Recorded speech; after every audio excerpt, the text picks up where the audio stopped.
Alors, comment on enlève le commentaire?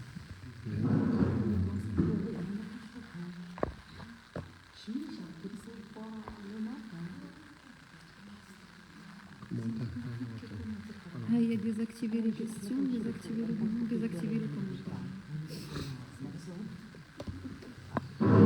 Alors, salam alaikum wa rahmatullah wa barakatuh jami'an, masa an-nour. On attend que notre cher ami monsieur Talal Shakir nous rejoigne. Bonsoir tout le monde. Je pense que ça va être une conférence 100% français pour nos amis les francophones. On va commencer cette expérience avec notre chroniqueur, monsieur Talal Shakir. Donc en attendant qu'il arrive, je vous souhaite la bienvenue et j'espère qu'on va pouvoir passer une très très belle soirée. On va apprendre beaucoup de choses. Inch'Allah Rabbil Alamin. أينك يا طلال? Where are you, monsieur Talal? Bismillah. Bismillah. Bonsoir Lalla, merci. C'est un très grand soir. Je suis avec des amis que j'aime.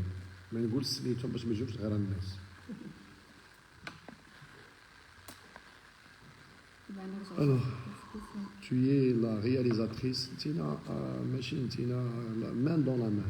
L'une des mains de main dans la main œuvrant au développement humain. Alors, tu es où Talal? Tu es où mon ami? Alors, bonsoir tout le monde. J'attends toujours monsieur Talal qu'il se présente. Talal, tu es où mon ami?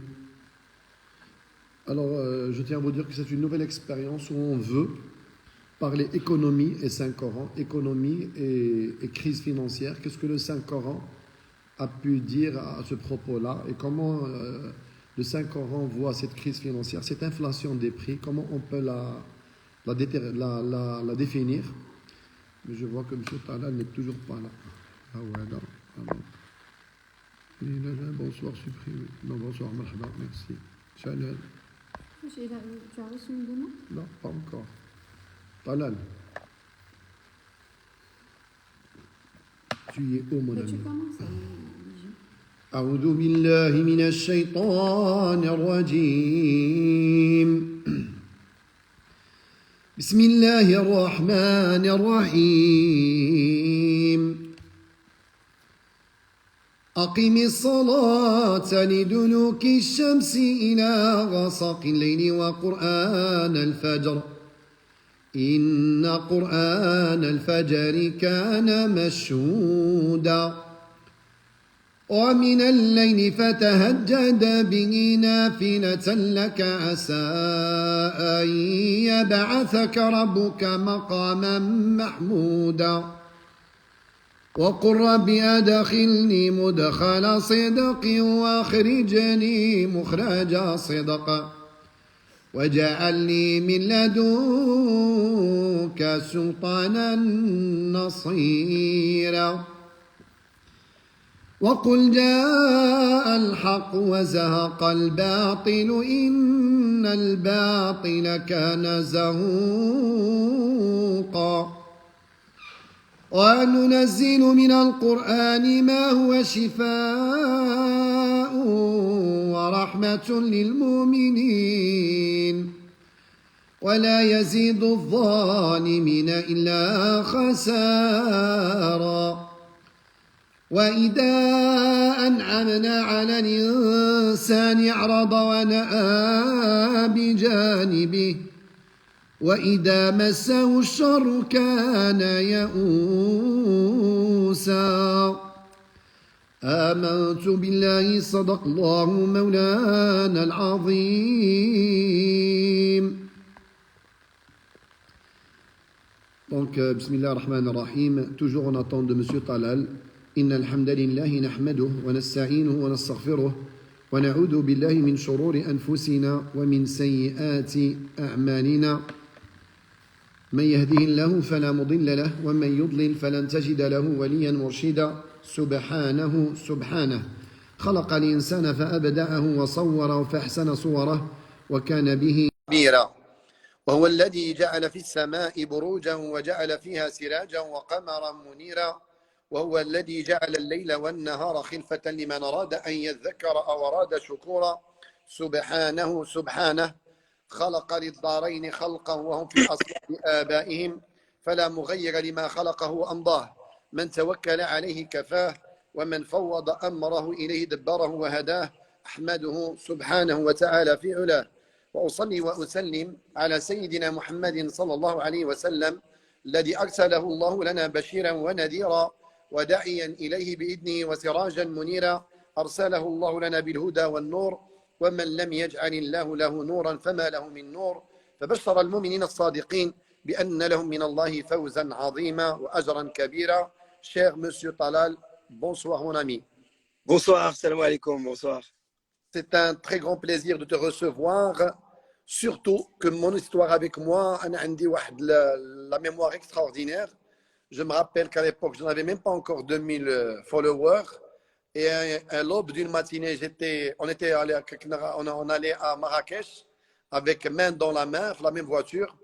Et moi, je déteste perdre le temps. J'étais en train de lire Surat al-Kahf. Et apparemment, tu étais là et tu avais fait un très, très bon commentaire. Une vidéo que je garde toujours où tu as fait un grand compliment. Tu étais parmi mes plus gros, les premiers followers. Et je resterai toujours très reconnaissant. Tu m'as beaucoup encouragé. Et j'ai appris dernièrement qu'on a le même âge. Donc, ça fait vraiment plaisir. Et là, ce soir, on va répéter أنا وياك دعاء ربي أوزعني أن أشكر نعمتك التي أنعمت علي وعلى والدي وأعمل صالحا ترضاه وأدخلني برحمتك في عبادك الصالحين. Ce que j'adore chez M. Talal, c'est son engagement. Et ça, j'adore. Il est président de l'association unie pour scolariser يعني تمدرس الجميع. Et il est professeur en sciences politiques. Yak, j'ai bien fait la présentation. Bravo. واللي زوين il est مغربي بحالنا, pur marocain. Maghrébi bhanna kamlin. Ce soir, on va essayer une toute nouvelle expérience. C'est la corrélation entre l'économie, entre le Saint-Coran, où on peut se rejoindre, comment on peut donner des solutions, lui, de son angle, de sa vision. Et je trouve qu'il est dans une très, très belle panorama. Les livres derrière lui, voilà, c'est magnifique. Toujours l'ilm, iqra. Ça nous unit la passion. Ça, la passion dialogue et la passion d'y aller. Donc, bonsoir, cher ami. Merci d'avoir accepté l'invitation de main dans la main. Bonsoir, merci, Dr Shraibi. Alors, à mon tour, je réitère ma joie d'être parmi vous et notamment ta communauté. Je t'ai rencontré la première fois lors d'un voyage vers Marrakech à l'aube. Il était 6h30 et j'ai été aspiré par cette lecture, cette tonalité, cette voix vraie, cette voix authentique, cette voix d'humilité aussi, qui prêchait la bonne parole et surtout qui prêchait le moderne en même temps. J'ai beaucoup apprécié le croisement entre l'ancestralité du Saint-Coran, mais aussi ton discours, c'est-à-dire moderniste, ouvert, qui ne juge personne et qui permet justement de démocratiser, on va dire, la religion tout simplement, dans un discours surtout spirituel avant même d'être islamique. Alors bien sûr, je te présente à mon tour avec beaucoup d'honneur, Dr Shraibi, lauréat de la faculté de médecine dentaire à Rabat, un pur produit marocain, comme quoi notre royaume est riche en fruits, bien entendu. Et ce qui m'émeut, hein, c'est une réalité, c'est que tu as réussi à apprendre le Saint-Coran, une petite partie, un petit pourcentage également, et aussi tu presses la bonne parole au sein des mosquées avec un discours moderne qui conjugue en même temps conservatisme, modernisation, mais également un petit peu une forme de futurisme quelque part, de ce qu'on souhaiterait composer comme identité marocaine. Monsieur Talal, pour qu'on rentre dans le vif sujet, moi j'ai été interpellé. Moi, lors de mon avant-dernier prêt, c'est-à-dire le vendredi dernier, j'étais en réflexion, en méditation, et je me suis dit, tiens, les économistes n'arrêtent pas de trouver des solutions que les politiciens essaient de mettre en réalité. Et je me suis dit, mais non, il faut absolument que même les gens du Saint-Coran, les gens de la religion, essayent de piocher dans le Saint-Coran pour trouver des solutions. Mais avant que je parle de ça, je voudrais bien commencer par te poser une question purement économique.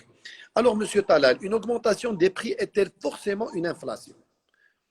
Alors, la réponse est non, parce que si vous voulez, l'inflation, c'est une augmentation générale des prix, mais aussi durable. Il y a deux conditions.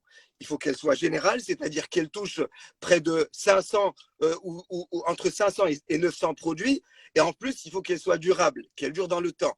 Si c'est une augmentation qui dépasse 6, 7, 8 mois des fois, on peut parler d'inflation à condition qu'elle soit générale. Si par exemple, c'est une augmentation d'un produit pour une période d'une semaine ou de 2 semaines parce qu'il y a une situation de tension, ça n'est pas une inflation. Donc c'est vrai que c'est un mot qui a été galvaudé par la presse, par les médias, par les réseaux sociaux, mais la notion d'inflation est un petit peu forte parce que l'inflation, elle dure dans le temps. Première chose, combien de temps et ensuite, combien de produits. Aujourd'hui, on vit effectivement une situation de vraie inflation parce que la guerre en Ukraine a commencé en février, on approche le mois de février, l'augmentation des prix a été générale, elle a commencé par les hydrocarbures, mais on sait que les hydrocarbures touchent l'ensemble de la consommation. Donc, effectivement, nous sommes en inflation, mais faut-il dire quel type d'inflation est-ce? Non, mais là, on peut dire que maintenant, les chances qu'il y ait une régression, ça n'existe pas, elles sont minimes, c'est-à-dire il ne peut pas y avoir une révision des prix, non? Il y a deux choses. Alors déjà, on vit ce qu'on appelle une inflation importée. Il faut bien comprendre que l'inflation ne vient pas de notre pays. Ce n'est pas un problème monétaire, ce n'est pas un problème de coût de demande ou d'offre ou d'indisponibilité de produits, ce n'est pas une pression sur le marché. C'est une inflation qui est due à une importation d'un produit qui a augmenté à l'international. D'ailleurs, l'inflation est mondiale. Donc, nous sommes tributaires, nous sommes dépendants de ce qui se passe en Ukraine. Tant que la guerre est en fonction, nous aurons effectivement une situation de délicatesse avec une augmentation des prix. Lorsque la guerre s'arrêtera, donc le prix du pétrole va certainement se réapaiser, il reviendra à son niveau de 60 ou 65 dollars le baril. À ce moment-là, il faudra que l'économie globale commence à rectifier les prix et à revivre effectivement cette baisse des prix. Mais tant que la guerre en Ukraine continue à se développer, on aura du mal. Il y a aussi un autre facteur, c'est la sortie Covid. La sortie Covid, elle a donné lieu à une poussée de consommateurs. On a été privé pendant 2 ans et demi. Dès qu'on est sorti, on a exercé une pression sur les entreprises qui étaient obligées en fait d'augmenter les prix parce qu'il y avait beaucoup de demandes. Et cette augmentation des prix due à la pression s'est un petit peu apaisée. Mais lorsqu'elle s'est apaisée, on a croisé malheureusement la crise ukrainienne qui est à l'origine de beaucoup d'inflation. Si vous prenez le cas de la Turquie, ils sont à 84% d'inflation. C'est devenu invivable. La conséquence, et je m'arrête là, c'est que le coût de la vie augmente et le pouvoir d'achat du consommateur, il se détruit. Professeur Chakir, je n'ai pas compris, si tu peux me parler en langage commun. Je n'ai pas compris quand tu as dit en Turquie, l'inflation est à 84%. Tu peux me donner par un exemple, comme ça je vais comprendre. Oui, bien sûr. Eh bien, en fait, imaginons un prix à 100 dirhams. Eh bien, si jamais le prix augmente de 2 dirhams, c'est donc 2% d'inflation. Oui. Si le prix augmente de 5 dirhams, c'est 5% d'inflation. Si le prix augmente de 84 dirhams, la marchandise va passer de 100 à 184 dirhams. Maintenant, en Turquie, c'est 184 dirhams. Exactement. Et au Maroc? Au Maroc, on est à 7%, 8% d'inflation. C'est tout? Alors là, on va rentrer dans un cours d'économie parce que, en fait, au Maroc, on calcule l'inflation sur des données qui, à mon sens, sont dépassées.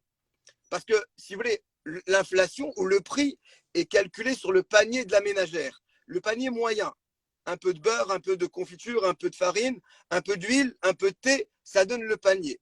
Maintenant, la question qu'on peut poser, est-ce que le Marocain consomme ça uniquement? Même les citoyens qui sont classés dans les CSP ouvrières, si vous voulez, ou en difficulté, ont un Wi-Fi, ont des enfants à l'école privée, même si elle est fragile. Et donc, leur consommation, elle est beaucoup plus importante que ce que l'État calcule comme inflation. Donc, si vous voulez, on a un faux taux d'inflation. L'inflation est plus élevée. Mais Chakir, à travers l'histoire de l'humanité, ce sont des événements qui c'est pas nouveau. L'humanité est passée par là plusieurs fois dans son histoire. Et le Maroc. Alors, on a les périodes les plus proches, c'est 1973 et 1979. La première crise pétrolière lorsqu'il y a eu la guerre des 6 jours entre les pays arabes et Israël. Et 79, c'était la révolution islamique en Iran. Et donc, les pays producteurs ont décidé de multiplier les prix du pétrole par 4. À l'époque, c'était du 20 $. Ils sont passés à 80. Et donc, automatiquement, en 73 et en 79, on a eu une augmentation des prix qui était incroyable. Si tu te souviens, en 1981, c'est les émeutes de Casablanca. Oui. Et ben, c'est la conséquence du prix, parce qu'à l'époque, le gouvernement était obligé d'augmenter le prix de la baguette parce qu'il fallait. Alors, s'il te plaît, là, tu as parlé d'émeutes et moi, la première fois qu'on s'est parlé, je t'ai dit, moi, je ne suis pas d'accord. Les gens sortent, crient, mais à ton avis, est-ce que bon, se manifester, c'est un droit humain, personne ne va empêcher. Mais à ton avis, est-ce que c'est la réaction qu'il faut faire? C'est ça. Ou bien cette réaction a seulement un impact psychologique? Qu'est-ce que tu penses? Ben, il faut d'abord comprendre l'origine de l'augmentation des prix pour pouvoir s'exprimer. Et comme je te l'ai dit, pour ce cas-là, l'origine de l'augmentation des prix, c'est une origine importée. On n'y peut rien. On n'y peut absolument rien. D'ailleurs, excuse-moi, donc déjà, on peut innocenter l'État. Oui, bien sûr, on peut innocenter en partie l'État. On innocente en partie parce que, si vous voulez, l'État achète un pétrole cher, il va le revendre cher. Après, là où on peut discuter, c'est quand les prix baissent et que parfois l'État ne baisse pas les prix.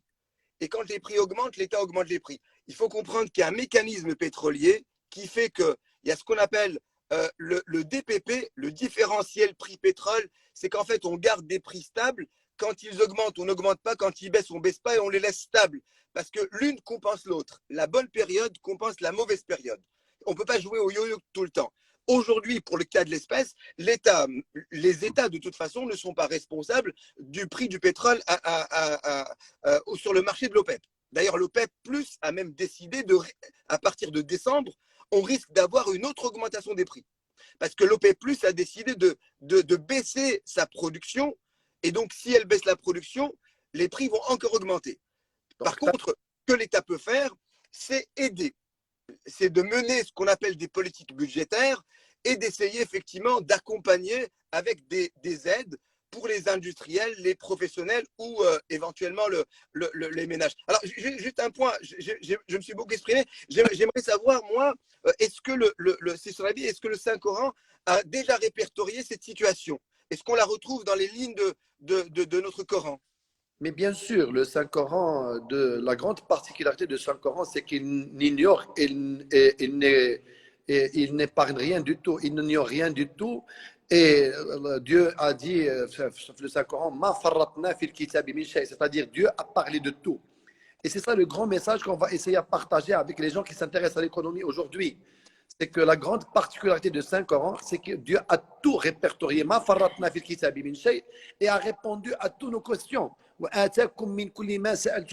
Il a même détaillé Alif Lam Mim Kitabun Uhkima Yatayat Thumma Fussilat, détaillé min ladun hakimin khabir, et détaillé pas de la part de n'importe qui, de la part du grand sage qui est notre créateur, Allah subhanahu wa ta'ala, du grand expérimenté, du grand expert, le hakim al-khabir. Et donc tu vas voir avec moi que le Saint-Coran, non seulement il a répertorié, et il a répertorié cette catastrophe en parlant de Mosaiba. Là, le monde parle de Mosaiba et parle plutôt d'affliction. Dieu a dit que, comme je t'ai dit, historiquement parlant, il y a une sunna, une règle divine, que ces afflictions se répètent à travers le temps. Dieu a dit Inna balawnahum kama balawna ashab al-jannah. C'est pas la première fois. À travers l'histoire de l'humanité, depuis la création de l'être humain, il y a plusieurs afflictions. Et Dieu l'a très très bien noté dans la Surah Al-Baqarah quand il a dit on va vous affliger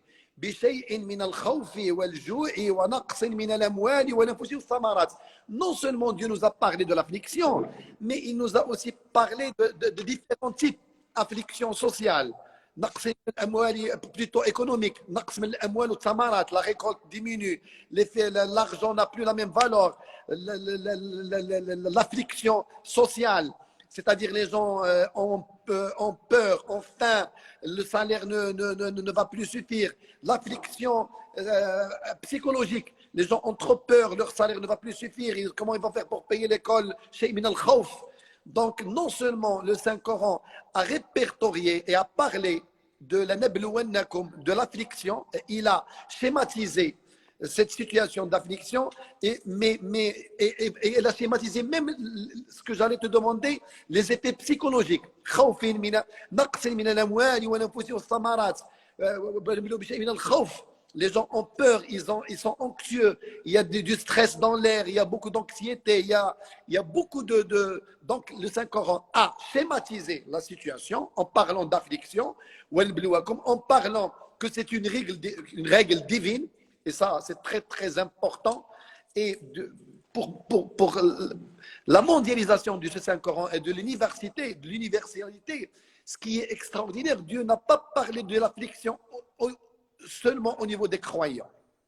Il a dit Inna khalaqna l'insana min nutfatin amshajin nabtalihi faja'alnahu sami'an basira. Il parle de l'être humain en général, il va subir l'affliction.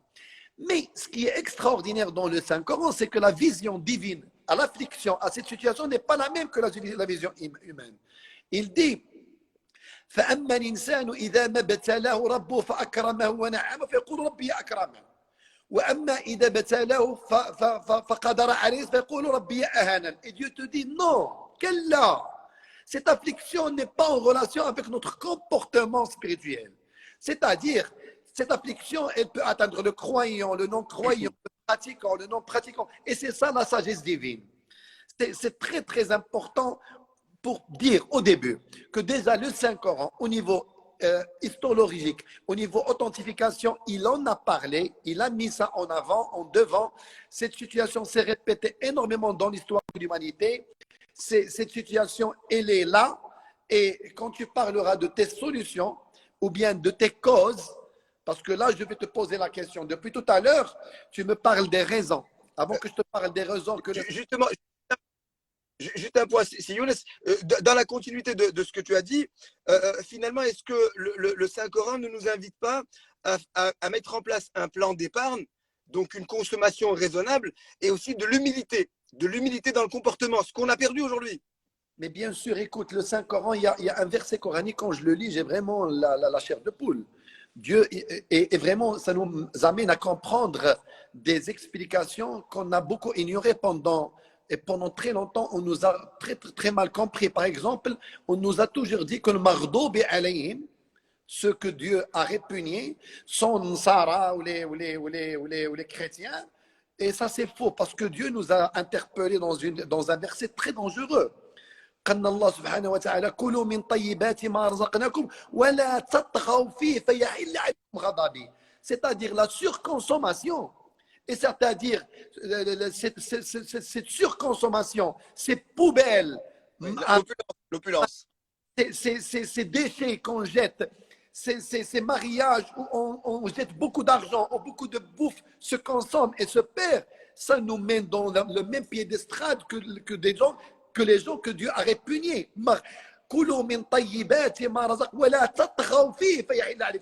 Et je pense qu'en 2022, on a dépassé les bornes.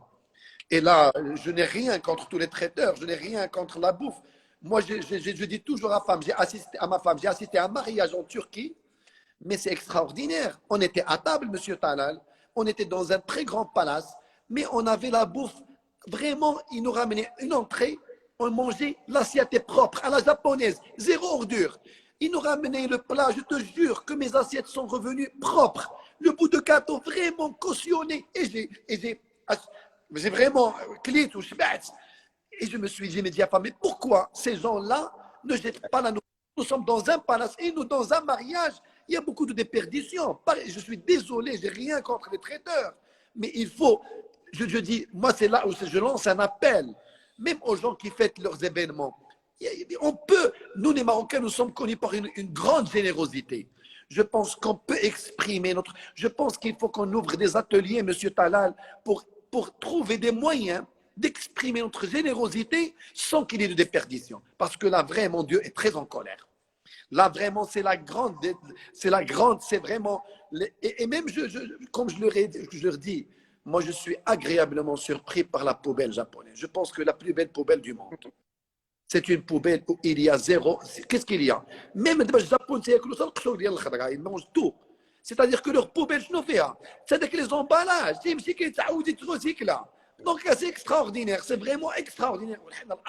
C'est nous qui devons avoir cette qualité. Donc voilà, moi je dis que le plus grand problème, avant l'humilité, avant de parler du partage, c'est vraiment de revoir notre façon de consommation. Je pense il est grand temps que le monde arabo-musulman, et les Marocains en particulier, qu'ils revoient leur consommation, qu'ils revoient leur façon d'être généreux. Parce qu'on ne peut pas leur prendre ça. Être généreux, être hospitalier, mais il faut qu'on rediscute, il faut qu'on ouvre des ateliers de rediscussion. Parce que tu as assisté à beaucoup de mariages, Talal. Tu as assisté à beaucoup de mariages. Qu'est-ce qu'on mange? Il y a 4 plats des fois, 3 plats. C'est énorme ce qu'on perd. Et le problème, ce que je dis toujours, tu ne peux même pas offrir cette bouffe parce qu'il y a risque. Les associations n'acceptent pas ça, ils n'acceptent pas cette bouffe. Si vous voulez que moi, je n'ai pas de garantie, j'ai des orphelins, j'ai des gens âgés. Quelle est la garantie que cette bouffe n'est pas saine? Donc là, j'aimerais bien, s'il te plaît, Talal, que tu nous fasses, toi, un résumé. À part l'inflation, à part plutôt l'élévation des prix du pétrole, comment tu peux résumer les raisons de cette inflation depuis 3 ou 4 mois? Alors, depuis 3 ou 4 mois, on a, si tu veux, 3 grandes raisons. La première raison, c'est une sortie Covid avec la découverte de la consommation. Il ne faut pas oublier que ça fait 2 ans et demi qu'on est bloqué. Et les gens, à un moment donné, sont sortis pour fêter des vacances, pour voyager. Et donc, mécaniquement, il y a une demande qui est importante. Cette demande fait pression sur l'offre et automatiquement, les prix augmentent. Donc, il y a eu forcément une augmentation. C'est une inflation par la demande. En économie, on l'appelle l'inflation par la demande. Elle s'explique, sauf qu'elle dure 2-3 mois. Le temps que l'euphorie passe. Donc, on peut dire que cette inflation est en relation avec l'état psychologique du consommateur qui vient de sortir du Covid. Donc, ça, elle est passagère. Tout à fait vrai. D'ailleurs, elle est un petit peu mondiale et puis elle nous a touchés aussi. Donc, on est sorti, ça dure 3 mois. C'est une inflation par la demande. Le temps qu'il y a un essoufflement de la demande et ça revienne à la normale. Ceux qui se sont fait plaisir se sont fait plaisir. Ils ne vont pas acheter 36 000 choses en même temps. Après, on se calme un petit peu. Donc, il y a eu cette normalité. On attendait d'ailleurs, beaucoup de gens attendaient une croissance économique par le biais de cette demande-là. Deuxième raison, eh bien, il y a eu la guerre en Ukraine, il faut le rappeler. D'abord, il y a eu la pression sur le pétrole. Naturellement, le pétrole a connu une augmentation parce que l'activité mondiale a repris. Les Chinois ont repris, les Chinois sont de grands consommateurs de pétrole, l'Inde, l'Europe, les États-Unis, Canada, ça a repris. Donc il y a eu une pression naturelle sur le gasoil et les hydrocarbures. Donc nous avons déjà eu à l'époque, à la sortie Covid, où les prix étaient descendus jusqu'à, il me semble, 9 dirhams le litre, on est remonté vers à peu près 12. 12 dirhams, c'était à peu près la sortie Covid. Et ça s'expliquait par les marchés qui disaient que l'OPEP devait reprendre le travail au niveau de certaines structures parce qu'elles étaient fermées en raison du Covid. Maintenant, la production a été rattrapée. Et si on veut, cette augmentation du prix est expliquée par l'augmentation de la demande mondiale de pétrole. Et il y a eu cette guerre en Ukraine. Donc, la deuxième raison, après l'état psychologique, c'est l'augmentation du prix du pétrole qui est suite à la demande du marché industriel. Donc, exactement. Oui. Tout à fait. La reprise des activités. On s'est mis à produire, etc. Après, en février 2021, déjà même avant février 2021, on entendait déjà des bruits de bottes. On se doutait un peu que Poutine allait faire quelque chose en Ukraine. Le marché a été tendu. Il faut savoir que la géostratégie mondiale, la politique influe sur les réactions du marché. Donc, il y a eu une anticipation, les prix ont continué à grimper et Poutine envahit une partie de l'Ukraine. Et là, effectivement, tout de suite, l'arrêt de la production en Ukraine, l'arrêt de la production en Russie, ça a rendu le marché très tendu et ça a poussé à une augmentation des prix du pétrole, mais pas que.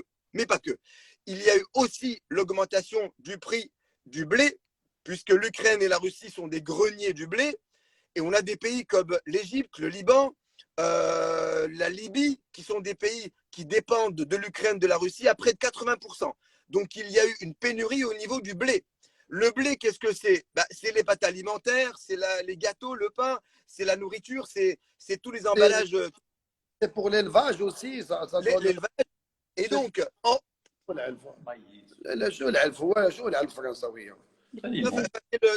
nourriture bétail, c'est la Exactement. Exactement.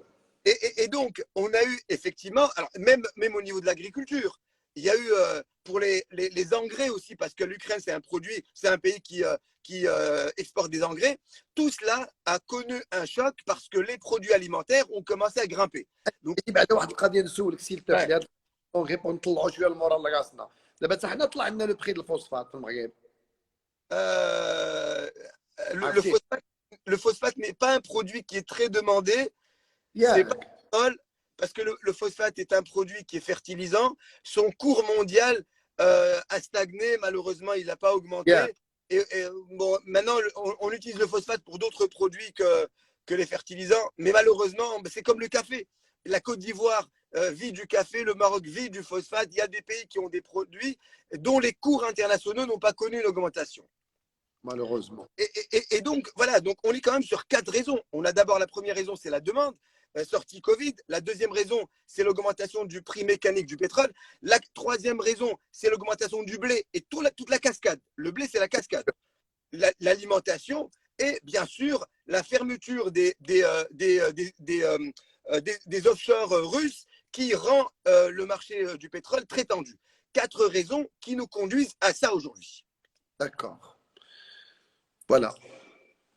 Voilà. Alors voilà, donc on est effectivement dans cette cartographie.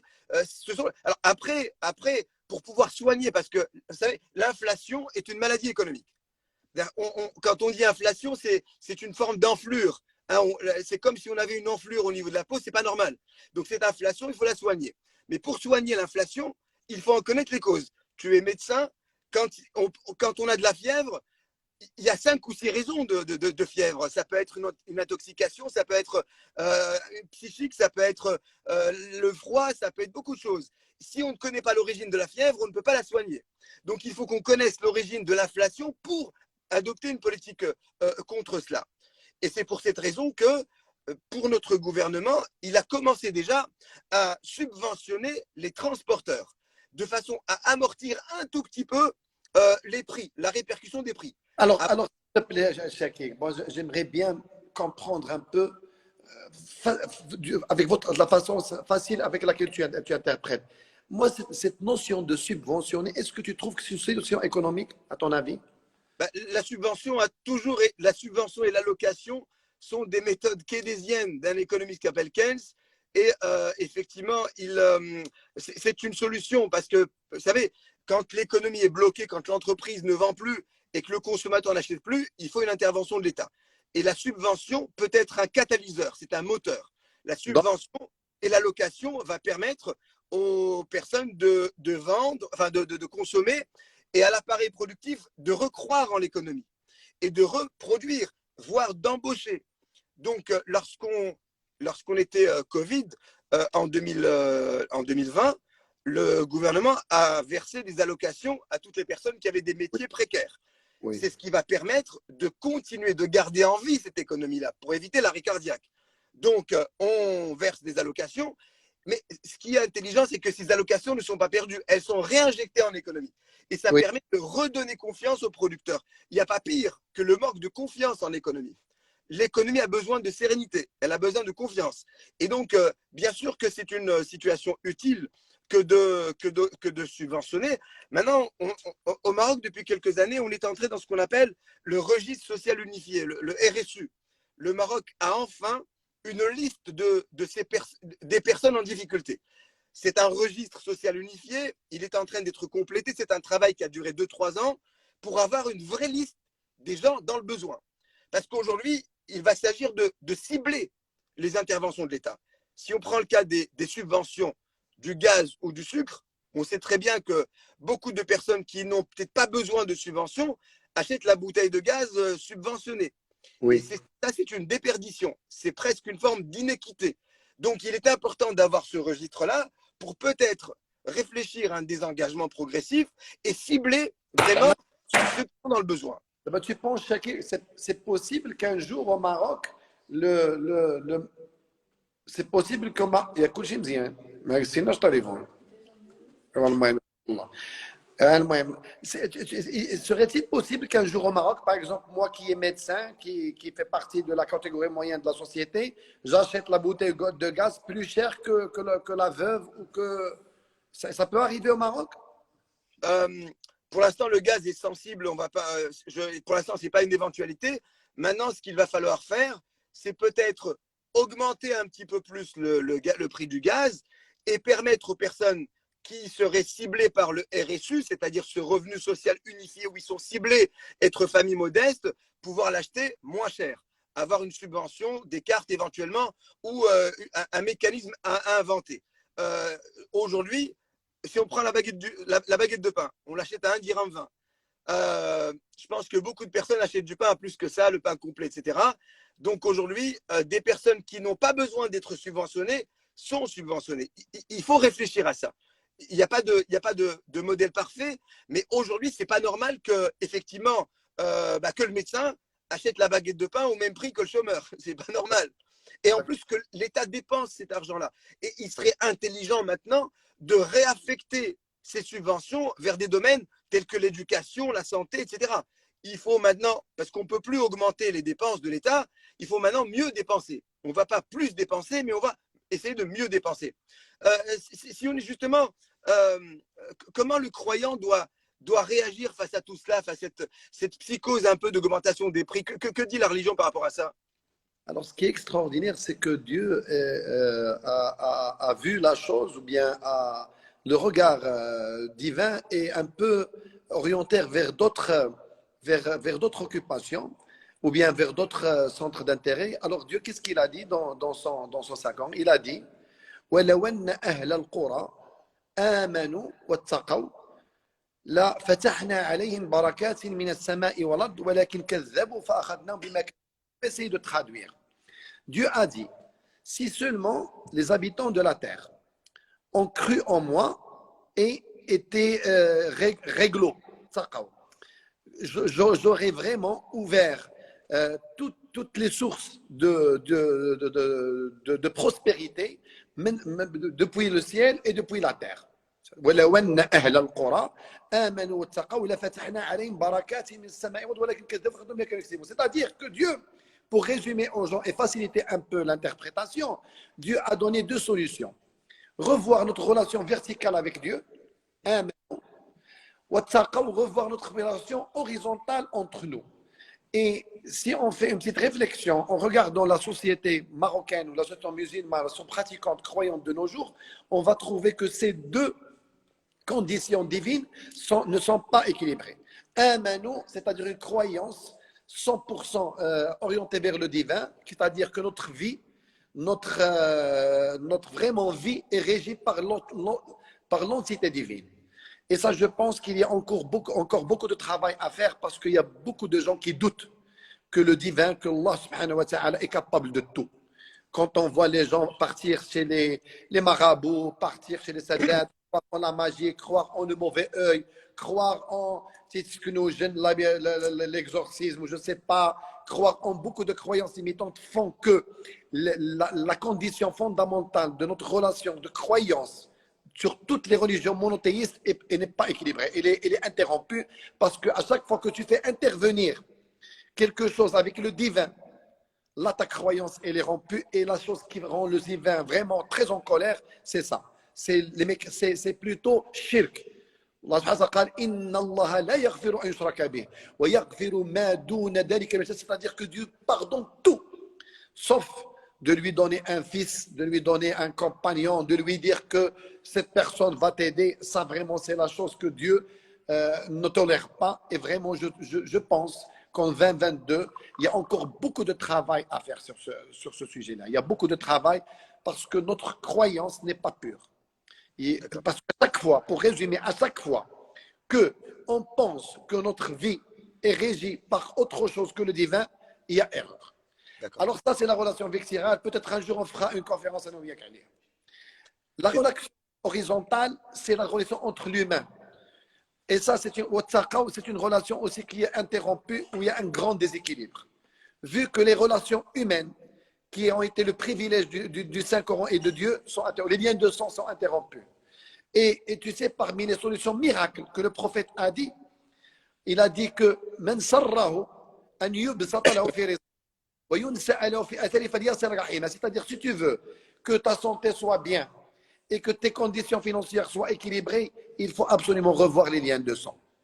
Et aussi, il y a un truc, c'est la solidarité que l'islam a prôné et a prêché, c'est zakat. Tu sais que des études internationales ont été faites que si le monde arabo-musulman fait sortir la zakat qui est 2,5% des bénéfices ou du capital, il n'y aura pas de pauvres dans le monde arabo-musulman. Et ça, je pense qu'il y a beaucoup de réflexions à faire là-dessus. Hassan Tani, il avait entamé ce projet qui a été interrompu, mais vraiment, si les riches croyants, les riches musulmans, pour ne pas dire arabes, les riches musulmans, partout dans le monde, font sortir leurs zakat, c'est un très grand moyen de solidarité. Ça résout énormément de problèmes. Et je pense que là aussi, il faut que les prêcheurs essayent de revoir la façon parce que moi, je leur ai dit dans mon dernier prêche, ce qui est extraordinaire, c'est que d'abord les riches ne se rendent pas compte qu'en cas de manifestation, qui sont les premières victimes? Ils vont commencer par les villes, là. S'il y a des émeutes, ils vont pas dans les quartiers populaires. C'est qu'ils vont commencer par nous, ils vont commencer par le quartier résidentiel et ils descendent. Donc, si ce quartier résidentiel veut une immunité, il doit compter sur la solidarité, surtout en ce moment. Et même l'islam a donné privilège à la solidarité familiale. C'est si chacun de nous, c'est-à-dire on s'occupe uniquement de notre famille fermée. Si toi, tu équilibres la famille, tu sais très bien au Maroc, qu'est-ce qui était qu'est-ce qui nous a sauvés du Covid? C'est que chacun de la famille, tu as pris ta sœur en âge, chaque famille fait heureusement, c'est ça la solidarité. Alors que dans d'autres pays, les gens ont été jetés, ils ont pris leurs appartements. Là, ce qui a fait la force du Maroc, le Covid, c'est qu'il y a une solidarité incroyable. Et je pense qu'il est grand temps de faire appel à cette solidarité maintenant, qu'on s'en sort. Tu pourras continuer. Finalement, est-ce que le dessin urbain aujourd'hui n'est pas coupable de ça? Parce que dans les années 80, on avait une mixité sociale. L'école publique jouait ce rôle-là, il y avait cette mixité et le riche et le pauvre vivaient ensemble et ils étaient solidaires, ils étaient amis. Aujourd'hui, on a des zones villas, des zones économiques, on a divisé les villes. Est-ce que ce n'est pas un danger qui a brisé la solidarité? Oui, c'est un très grand danger. À mon époque et ton époque, Shakir, ton époque et la mienne, moi j'ai 50 ans, je me rappelle qu'à mon époque, on ne sentait pas cette différence. Moi, on vivait en plein avec les grandes familles de fer. Je te dis la vérité, c'est pas par racisme ou quelque chose.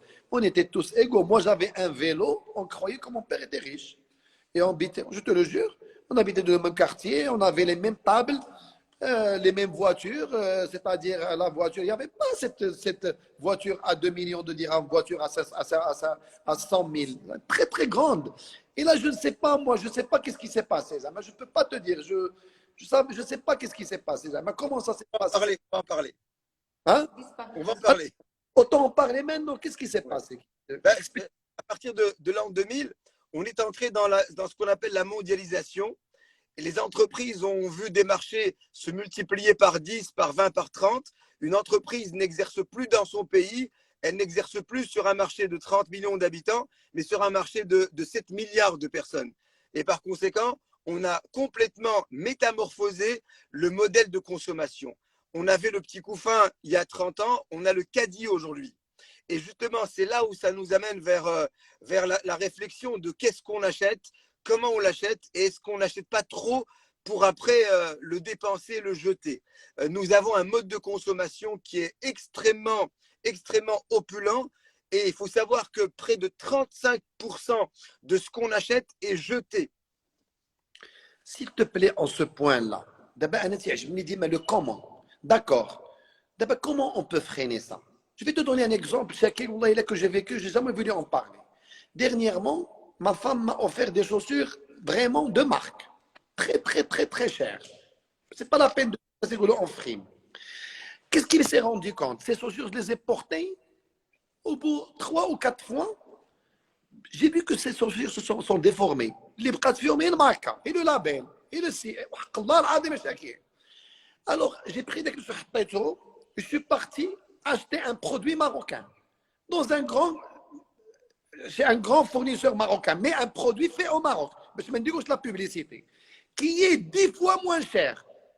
Je te le jure, quand tu observes le cuir, le produit marocain, ou la qualité de finition, Wallah, il a la grande classe. Qu'est-ce que j'ai dit à ma femme? Là, vraiment, Wallah, il est chaud. On achète des marques. Pourquoi? Pour dire qu'on est riche, pour dire qu'on a réussi notre vie. Tu achètes un sac. Maintenant, je sais qu'on vit dans une société civile. Voilà, je fais partie, mais c'est le maintenant. Le Maroc a acheté des sacs 100 000 balles, 150 000 balles, 50 000 balles. كتشري المراه الصباط والله الا كتشري الصباط ب 10000 درهم بالله وتشري السبردي ب 8000 درهم و 9000 درهم قسما بالله بصحتها. انا شوف انا جي توجور دي واحد القضيه انا جو سوي با كونتر الواحد يتبرع ربي قالنا قل من حرم زينه الله التي اخرج لعباده والطيبات من الرزق كلوا واشربوا كلوا من طيبات ولكن ديو نوز دوني واحد لا غوسيت اكستراوردينير. قالنا شوف شنو قال ما قالش للمسلمين يا بني ادم فو اتر هيومان خذوا زينتكم عند كل مسجد وكلوا واشربوا ولا تسرفوا ان الله انه لا يحب المسرفين. C'est-à-dire il faut se modérer. دابا انا اللي بغيت نقول لك سي طلال كومون فير بور ميتر سا كومون ميتر سا في العالم كيفاش انا نقنع مراتي ولا نقنع بنتي. دابا انا بنتي كان عندها ايفون 11 ولا 10 داك فضيعه باش تمشي ل 13 il faut le même travail ما قديتش نقول لا لا j'ai pas pu. Est-ce que c'est normal c'est des talents? Non, alors effectivement, non, c'est pas normal. Et je pense que là, on va avoir besoin de tes compétences. Je pense qu'il faut qu'on revienne aux fondamentaux. Nous avons dans notre vie trois axes, si on veut. Le matériel, qui nous fait plaisir, c'est ce qu'on porte, c'est ce qu'on achète. On doit avoir une partie du spirituel, c'est-à-dire être capable de changer de mode de vie pour se dire que les joies de la vie sont aussi les choses simples, sont aussi l'immatériel, sont aussi le spirituel. Un moment de réflexion, un moment avec l'ahbab, comme tu le dis souvent dans tes vidéos, un moment avec des amis, ça enrichit. Et ça réchauffe le cœur. Et puis aussi l'autre. L'autre, penser à l'autre, partager, déguster la joie du partage, déguster la joie de partager. Vous savez, partager, c'est pas donner ce qu'on a en plus, c'est partager ce qu'on a soi-même. Et donc, voilà, à partir de là, si on arrive à conjuguer entre le matériel, oui, j'ai besoin de matériel pour vivre, c'est certain. Soyons dans une retenue, dans une modestie, parce qu'il faut toujours penser que l'autre n'a pas d'opulence. Deuxième point, la spiritualité. Moi j'ai réussi à réfléchir et à me dire comment je peux déguster les choses simples de la vie. Et alhamdoulilah, j'arrive progressivement à déguster un verre de thé, un petit peu d'huile et des olives. Qu'est-ce que Dieu a dit? Qu'est-ce que Dieu a dit? Il a dit وَلَوْ أَنَّ أَهْلَ الْقُرَىٰ آمَنُوا واتَّقَوْا لَفَتَحْنَا عَلَيْهِمْ بَرَكَاتٍ. Il n'a pas dit. Tu sais qu'est-ce que c'est barakat? Hier, un journaliste est venu me dire, il m'a dit, comment tu fais? Tu es chirurgien dentiste, tu fais les conférences, tu prêches la bonne parole, tu as une vie de famille. Je lui ai dit, c'est ça la baraka. Ouais, c'est dont les gens ne croient pas. Les gens la baraka, elle est fondamentale. La baraka من la relation qu'on a verticale, horizontale. لأن قال له ولو أن أهل القرى آمنوا واتقوا ما قلناش لفتحنا عليهم أرزاق لا بركات. Et c'est ça ce que je veux que les gens ressentent. Cette baraka, c'est la baraka avec ninja, la spiritualité ou l'honnêteté. Exactement. Ou la perfection, le travail. Pourquoi je vais te donner l'exemple? D'abord, mon arrière-grand-père, ou beaucoup d'arrière-grand-pères, اللي كنعرف انا في المدينه القديمه في فاس وفي لي زوتر فيل باش ما يعاودش يقولوا لنا تنضاق على فاس حيت انا اللي كنعرف. Le monsieur était artisan, il faisait une babouche par jour, il la vendait dans le marché des chaussures, il avait 8 enfants, 8. Ils sont tous intellectuels, pour ne pas dire médecins, ingénieurs, avocats. Pourquoi? Parce qu'il était correct. Et tu sais, parmi les plus belles choses du partage qu'il avait, il y avait le partage humain. Tu sais que le commerçant à Fès, quand il venait à 5 heures du matin après la prière ouvrir son magasin, il venait les habitants des alentours de Fès. Il faisait le commerce. Quand il fait une bonne recette, il vient un nouveau commerçant, lui dit, s'il te plaît, va chez l'autre. Lui, il n'a pas encore fait. Ça, c'est le partage humain. Et ça, c'est fondamental. Qu'est-ce que c'est l'Abbasiyya? La première shfenja, la première melouïa, le premier sandwich, première bessara, elle est offerte. وكانوا الناس يخلي لو بوفر يجي ياكلها والو ما كاينش اللي عنده الفلوس تيقول خلي العباسيه ياخذ هذاك اللي ما عنده تبقى لا دينيتي ديالو بريزيرفي. Tout à fait. C'est ça Dieu, c'est pour ça Dieu قال امنوا واتقوا وبركات. Tu vois? Oui. Alors, justement, le baraka, c'est. Alors, certains diront, quand on est positif, quand on croise des gens positifs, on reste dans le positif. Si on peut le résumer à ça, et bien justement, si on croit justement en cette spiritualité, on attire justement cette suffisance. Il y a une forme de satisfaction qu'on peut développer tout seul. Et je pense que depuis 20-25 ans, le matériel a pris le dessus. On est devenu des personnes qui ne sont évaluées qu'à partir de ce qu'on a. À partir de ce qu'on a, c'est-à-dire la richesse, la voiture, etc.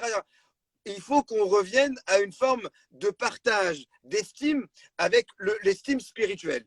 Il faut faire un travail sur soi. Les gens aujourd'hui, quand vous leur parlez, ils vous disent « Ah, je me sens pas bien, ah, je suis pas bien, ah, je suis ceci, je suis malade, j'arrive pas à comprendre. » Les gens sont perdus parce que justement, l'homme a besoin de spiritualité. C'est obligatoire, quelle qu'elle soit. Il faut qu'on soit dans un moment de spiritualité. Alors, tout comme on déguste shfenja ou là une crêpe, on a besoin de se retrouver. Et si on ne fait pas ça, on se perd. Tu sais que Dieu l'a noté quand il a parlé d'affliction. Qu'est-ce qu'il a dit?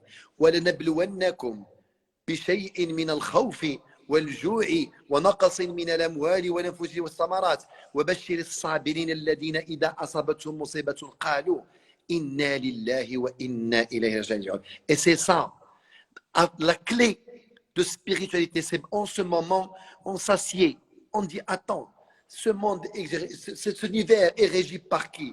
Qui nous régit? Qui est cette puissance? هي إنا لله وإنا إليه راجعون. Demandons, il y a qu'un zman que nous quittons le rite, mais Allah. Et ça, je veux absolument. Pourquoi j'ai fait moi cette conférence ce soir, Talal? Je l'ai fait pour dire aux gens, on est pour la science, on est pour les ateliers de réflexion, on veut ça. Mais il ne faut jamais oublier qu'il y a des solutions divines. Que ma mère et ta mère disaient, Sa'am and l'ghani tatsghani. Sa'am and l'ghani tatsghani. Ils sont billah. Ils sont billah. On a grandi بصوب الله. وهذه صوب الله هي إن لله وإنا إليه راجعون. شنو هي صوب؟ Moi, ce que je veux dire à travers les gens qui nous suivent ce soir en français, notre atout, nos croyants, c'est quand les solutions de raison finissent, quand ce que tu as proposé s'arrête, quand la science n'a plus de solution réalisable, il reste la science divine. إنا لله وإنا إليه راجعون وعنده مفاتيح الغيب لا يعلمها إلا هو. La différence entre nous et les cartésiennes, c'est quand un homme cartésien, athée, qui ne croit pas en Dieu, fait faillite, la banque ne répond plus, les avocats lui disent demain tu vas être en prison, qu'est-ce qu'il fait? Il monte au 6e étage, il se suicide, ou bien il se tue. Un croyant dit, moi j'ai fait ce qu'il faut. Il reste Dieu, il est là, il va m'aider, il m'a promis de m'aider. Il m'a dit, reviens vers moi, je te trouverai des solutions. Et c'est ça ce que je veux partager. Mon mot de fin, monsieur. Oui, justement, les solutions, si Younes, les solutions. Chauffe. On a pour moi la grande solution. Il y a deux solutions. Une solution de parole et une solution de l'action. La solution de parole, d'abord commencer par dire Inna lillahi wa inna ilayhi raji'un. On est régi par une unité divine. Et dire, d'après Noé, il a dit فَقُلْتُ اسْتَغْفِرُوا رَبَّكُمْ إِنَّهُ كَانَ غَفَّارًا يُرْسِلِ السَّمَاءَ عَلَيْكُمْ مِدْرَارًا. Demandez pardon à Dieu. On implore Dieu, on lui demande pardon, nous tous. Astaghfirullah, astaghfirullah. Tu sais qu'on est capable de faire n'importe quel péché. Et à partir du moment que tu te dis pardonne-moi mon Dieu, il te pardonne. Il faut qu'on apprenne à dire pardon mon Dieu. Quand Adam a péché, il a dit Rabbana ظلمنا أنفسنا وإن لم تغفر لنا وترحمنا. Dieu lui a pardonné.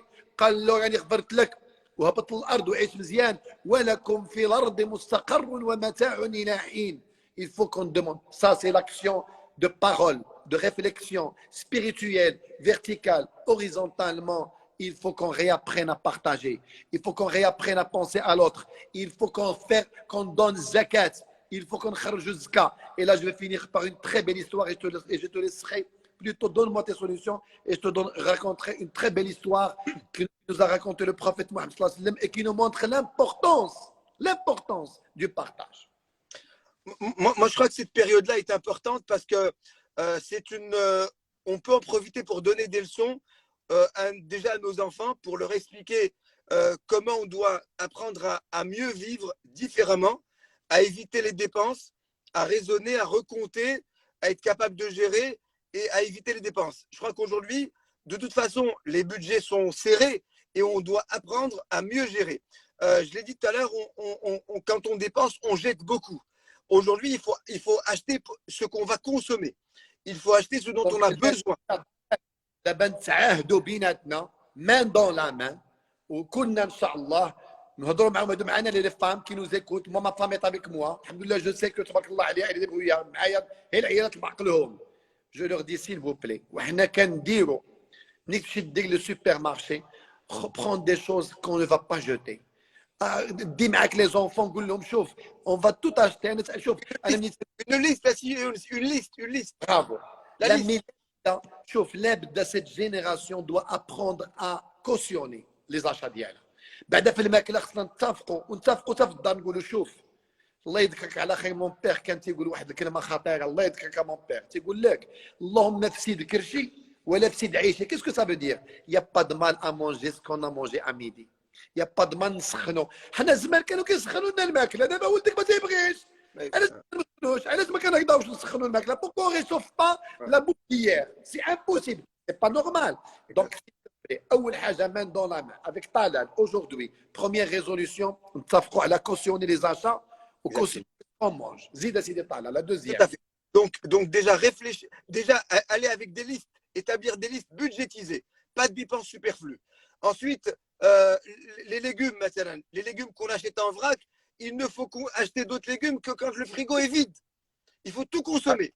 Il ne faut pas jeter de légumes. Haram qu'on jette des légumes. Très important. Et je pense que aussi, au niveau de la gestion quotidienne, être capable de noter le superflu, d'éviter la maladie de la consommite. C'est-à-dire que on ne sort rien que pour consommer. On est atteint de cette maladie-là.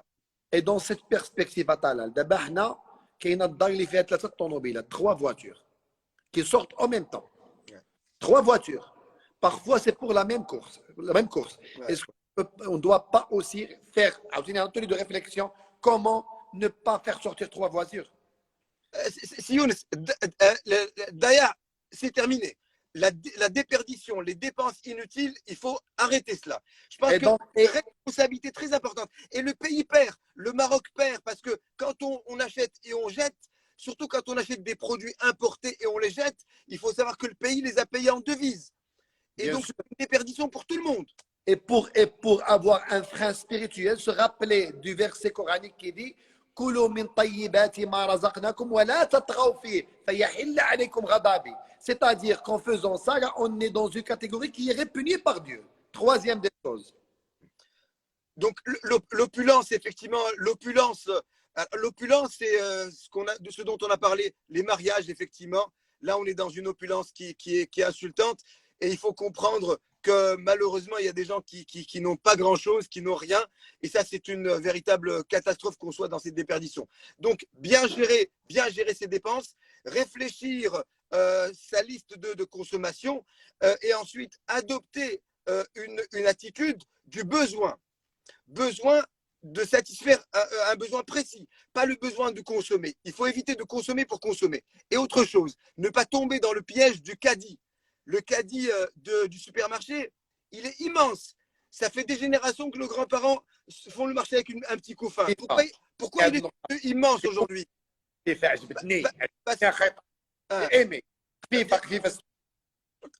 Parce que le caddie, il pose un problème social. Quand on est avec nos enfants et que le caddie est vide, c'est une humiliation. Donc, des fois, on remplit sans s'en rendre compte. Quand on fait le marché avec les enfants, on remplit le caddie. On ne peut pas débarquer avec un caddie vide. Donc là aussi, peut-être prendre un petit caddie ou prendre FIFA, tout simplement, un geste écologique. Je pense qu'il faut qu'on change complètement notre attitude.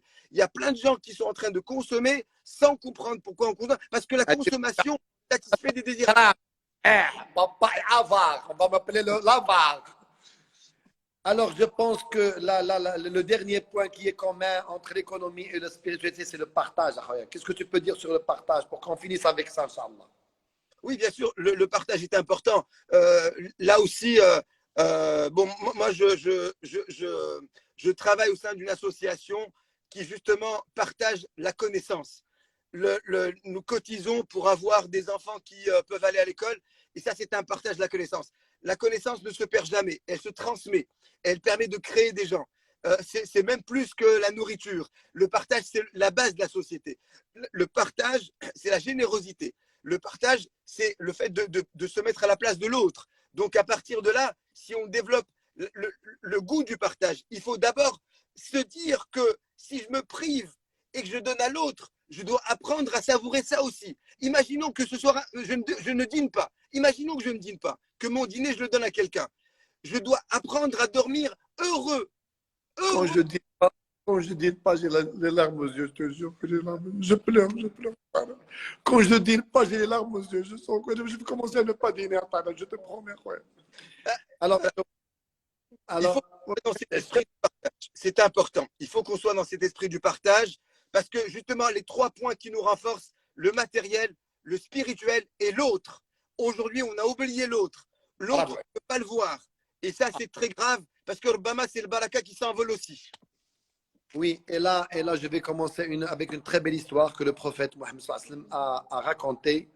Et ça sera le mot de fin, si tu le permets. Si tu n'as plus rien à dire. Je pense qu'on a 1 heure, on ne va pas. Voilà. Alors, bravo. Alors, le prophète Mohammed il a raconté une histoire extraordinaire d'un monsieur qui était en train de faire sa marche et il a entendu une voix qui parlait à un nuage. Oui, hein? Un nuage. Un nuage. Il lui disait, va dans cet endroit, dont le propriétaire, voilà son nom, et verse tes gouttes, verse ta pluie. Alors, le monsieur, il suit ce nuage et effectivement, la pluie tombe dans un endroit précis, l'eau coule jusqu'à la ferme, il suit l'eau et c'est la ferme de quelqu'un qui était là en train de labourer sa terre. Il arrive, il lui demande, s'il te plaît, comment tu t'appelles? Il était étonné, il lui dit, pourquoi tu me demandes mon nom? Il lui dit, seulement dis-moi comment tu t'appelles, je te dirai pourquoi. Il lui dit son nom, il lui dit, c'est le nom que j'ai écouté. Parler de loin à un nuage et vraiment, elle lui a dit pourquoi tu m'as demandé mon nom? Il lui a dit voilà pourquoi. Moi je veux savoir c'est quoi le secret. Et là c'est très important. Voilà la chute. Le secret que pourquoi ce nuage est venu précisément dans ton terrain à part tous les autres fermes et il a donné la pluie. Il lui a dit puisque c'est comme ça je vais te dire. Il lui a dit, quand je moissonne, ma moisson, je la divise en 3. Le tiers, je donne à manger à mes enfants. Le deuxième tiers, je le remets dans la terre. Et le troisième tiers, je le partage avec les pauvres. Ouais. Et c'est cette raison, quand on va revenir à ces valeurs et penser à la troisième personne, sois sûr que la pluie va retomber. Parce que Dieu nous l'a promis.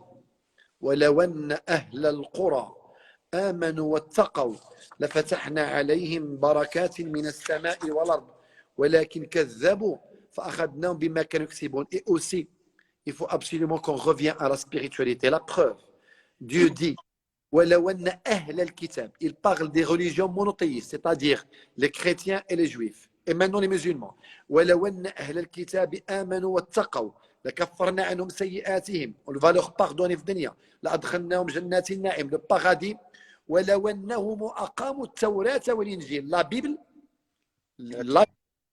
والإنجيل, la Torah, et bien évidemment le Saint-Coran. Si on revient au Saint-Coran, شنو قال لهم ربي؟ ولو انهم اقاموا التوراه وما انزل اليهم من ربهم اللي هو لو 5 ans شنو يوقع لهم؟ لاكلوا من فوقهم ومن تحت ارجلهم.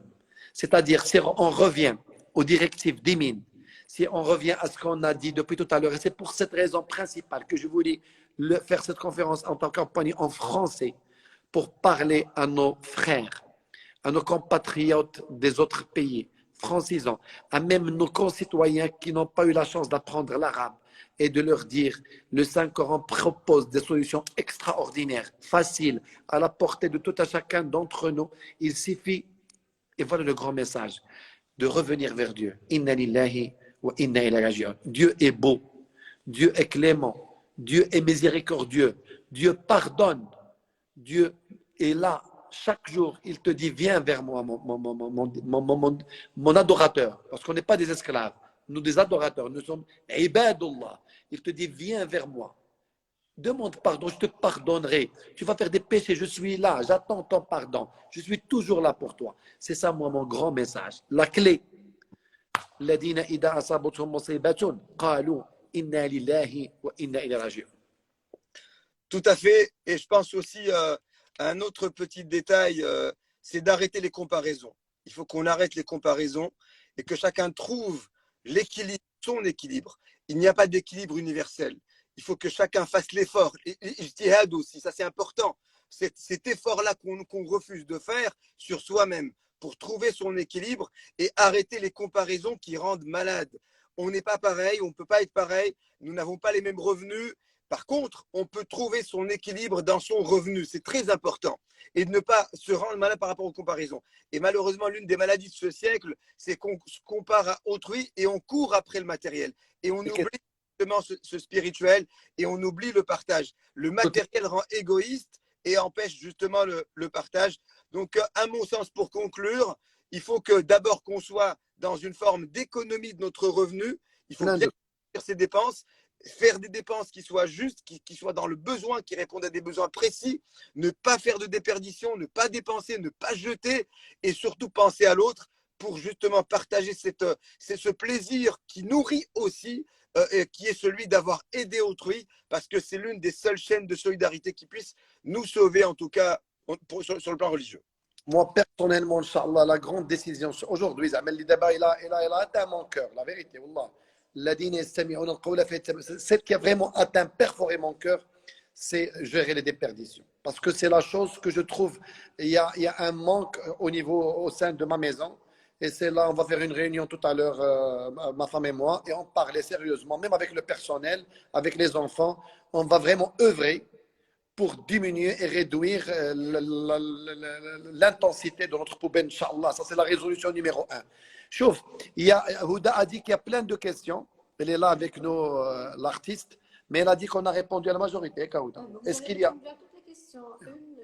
quelqu'un il a dit, que pensez-vous de ce que avait dit Omar ibn Khattab, boycotter certains produits? Alors, très bien, j'aime bien cette question. Ça, c'est pour toi, monsieur Talal. Alors, Omar ibn Khattab, parmi les solutions qu'il a dit dans l'inflation, c'est de boycotter certains produits. Qu'est-ce que tu en penses, toi, le boycott? Alors, bon, première chose, le boycott est interdit. On ne va pas faire la promotion du boycott. Par contre, on peut justement choisir. Je pense qu'il sous-entendait un choix rationnel. J'aime bien le kalima négocier. Ça, c'est sur c'est là pour que je respecte, vraiment. Parce que c'est un grand monsieur. Il sous-entendait, voilà. Qu'est-ce qu'il sous-entendait, s'il te plaît? C'est de faire un choix rationnel. C'est de travailler avec la raison. Les premiers économistes, dont Adam Smith, il parlait de rationalité. Il parlait de ce qu'on appelait l'homo economicus, l'homme économiste, celui qui se comportait avec de la raison, qui ne dépensait pas. On ne va pas boycotter des produits, on va simplement utiliser les produits qui nous sont utiles. Vous savez ce que c'est que 30% des produits sont jetés? Ça veut dire que sur une journée de 8 heures où j'ai travaillé, près de 2h30 vont à la poubelle. Sur une semaine, c'est 2 jours. Sur un mois, c'est peut-être 8 jours, 9 jours où j'aurais pu rester chez moi. Vous vous rendez compte un peu? Je travaille pour rien. Quand on jette des aliments à la poubelle, c'est comme si je travaillais pour rien. Je me lève le matin pour rien. Donc, il faut juste honorer même sa personne pour ne pas jeter son temps de travail. honnêtement, quand on ouvre les frigos, les yaourts qui sont dépassés, les dates d'expiration non consommées, les légumes qu'on jette, les fruits qu'on jette, le pain qu'on jette, tout ça qui est jeté, ce sont des heures d'effort. Et je pense que c'est haram que de jeter cet effort-là. Et donc, Bien sûr. Non seulement c'est haram, mais ça provoque la colère divine. فيحل عليكم غضبي. Dieu est en colère. Parce que انت كتسيبها في الزبل واحد اخر ما لقاش ياكلها. ما بقى حتى شي كيسيون. Ça fait qu'on a oublié le spirituel, c'est pour ça. Le spirituel, on l'a oublié. Mais ça Talal, t'arrête, voilà, voilà, je te présente Ouda. Bien, enchanté, vraiment. Vous avez dit, m'a rappelé le livre que je viens de lire, un philosophe européen, René Guénon. Est-ce que vous avez, il a prédit la fin du monde juste par de la modernisation de l'Occident et parce qu'ils se sont enfin éloignés de la spiritualité. Et il a commencé à expliquer qu'on va passer par des crises et que l'être humain passe par un cycle cosmique comme le cycle cosmique de l'univers et que on est le pic de la modernisation. On a oublié, on a cru qu'à la raison et tout ce qui est raisonnable. On a oublié des choses qui sont encore plus fortes que la raison, qui est l'intuition. Et la raison passe l'intuition et tout ce qui est spirituel et la présence du divin. Et aussi, l'homme, qu'est-ce qu'il a fait de la matérialisation? Il s'est approprié la terre. Il a cru qu'il peut se l'approprier et être sa propriété. Et finalement, très dangereuse. On est là. On a eu des crises, plusieurs crises, la crise économique et aussi sanitaire. Et maintenant, mais on est flopique.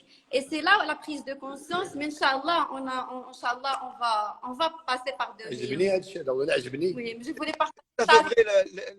Elle a raison, parce que qu'est-ce qui fait que dans des pays africains, on supporte mieux la pauvreté que dans les pays occidentaux? Les Occidentaux, quand ils voient notre pauvreté, ils ne comprennent pas. Ils se disent, c'est pas possible. C'est ce côté spirituel où on relativise les choses. Bravo. Effectivement. Je trouve l'importance de la spiritualité vraiment qui relate. J'ai beaucoup aimé ce mot de fin, c'est-à-dire c'est ça ce que j'ai dit d'une autre manière tout à l'heure. L'importance de la spiritualité. Quand la raison s'arrête, le divin est là toujours. Talal, Baba Kanmasiak, tes parents, tu as perdu ton père. Oui. Ou ta maman Mazela Aïcha. Non, tu as tout fait. Donc, d'abord, c'est mon cadeau pour toi. Ya Rabbi, c'est gentil. Ya Rabbi, ya Rabbi. C'est le meilleur cadeau que tu peux offrir maintenant à tes parents.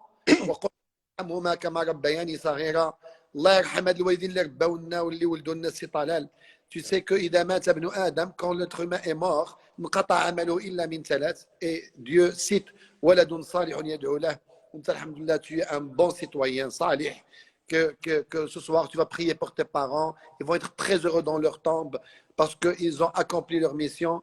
اللهم اد والدين ديال سيدي طلال الوالده والوالد ديالو الله يرحمهم اللهم اغفر لنا ولهم ولا تحرمنا اجرهم ولا تفتنا بعدهم اللهم نقهم من الذنوب والخطايا كما ينقى الثوب الابيض من الدنس اللهم اجعل قبرهم روضه من رياض الجنه ارحم والدينا جميعا ارحم من علمنا ارحم من ربانا ارحم من كان فضل علينا ارحم يا ربي nos savants العلماء الاساتذه المعلمين qui nous ont rendu comme ça qui nous ont appris toutes ces belles choses اللهم اغفر لنا ولهم ولا تحرمنا اجرهم ولا تفتنا بعدهم اللي عنده شي حاجه في القلب ديالو الله يقضيها له الله يقضي الحوائج المسلمين اللهم فالق الحب والنوى أعطي لكل امرئ منا ما نوى اللهم يا قاضي الحاجات قضي حوائجنا اللهم يا رب بفضل الله البركة مسعودة آخر ساعات ليلة الجمعة اللي قلت الدعاء فيها مستجاب اللهم يا لطيفا في الأزل الطف بنا فيما نزل بحق القرآن وعلى من نزل يا ودود يا ودود يا ودود يا ذا العرش المجيد يا فعالا لما يريد نسألك بعزك الذي لا يرام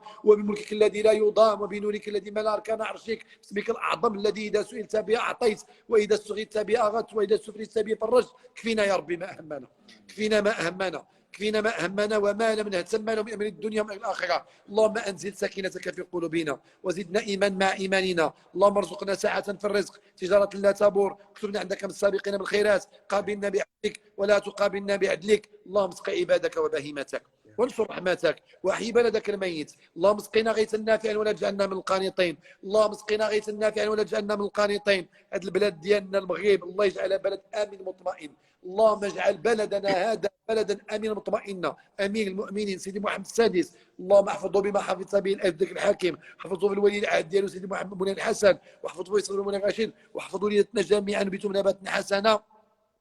اللهم صل على سيدنا محمد الفاتح لما أغلق والخاتم لما سبق ناصر الحق بالحق والهادي إلى صراطك المستقيم وعلى آله وصحبه حق قدر المقدار العظيم.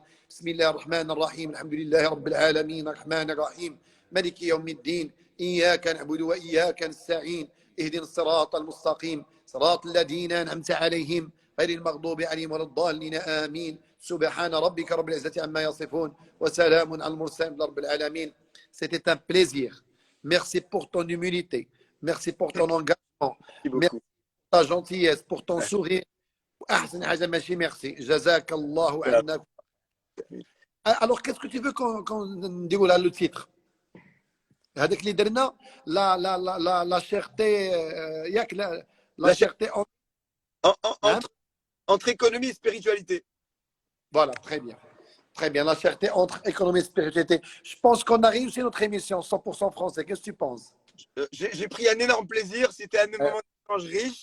On a évoqué des idées. C'était magnifique. Moi aussi, j'étais très content. J'ai appris beaucoup de choses avec toi ce soir. Merci. C'était pédagogique, c'était simple, c'était pas très compliqué. Tu étais humble. Merci beaucoup, Talal. Merci, Khoya. Merci beaucoup. J'espère qu'on renouvelera cette expérience. Avec plaisir. Ma salama. Bye bye. Merci.